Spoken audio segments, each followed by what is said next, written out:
자, 이렇게 과잉 진료와 또 보험 사기가 끊이질 않자 정부가 대책을 내놨습니다. 찰과상처럼 큰 부상이 아닌 경우엔 합의금 성격의 향후 치료비 지급을 막기로 했습니다. 이어서 김관진 기자입니다. 사고 피해가 경미해도 피해자가 병원을 계속 다니면 보험사들은 방법이 없습니다.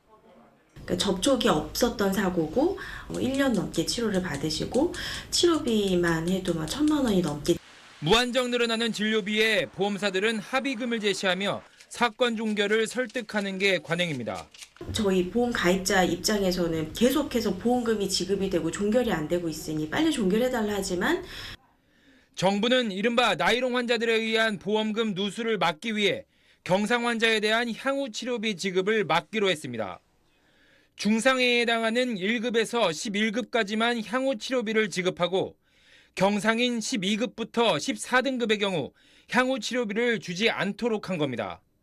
염자와 타박상 같은 가벼운 부상을 입은 경우가 해당합니다. 경상 환자가 8주를 넘는 장기 치료를 받으려면 진료기록부 등 추가 서류를 제출해야 하고 보험회사는 장기 치료 당위성이 낮다고 판단하면 지급보증 중지 계획을 전달할 수 있습니다. 이 과정에서 분쟁이 생길 가능성이 적지 않아 분쟁 조정기구를 두기로 했습니다. 피해자가 합리적이고 적정한 배상을 받을 수 있도록 자동차 보험 부정수급 개선 대책을 마련하였습니다.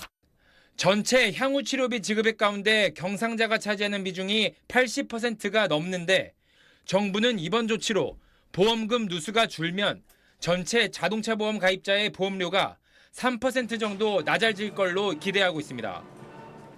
지난 10년 동안 모든 계약자가 자기도 모르는 3%를 계속 냈다는 거예요. 계약자들이 다 사회적인 비용을 지불하게 된 거죠. 국토부는 관계법령과 약관 개정을 거쳐 내년 1월 1일부터 새 기준을 시행할 방침입니다. SBS 김관진입니다.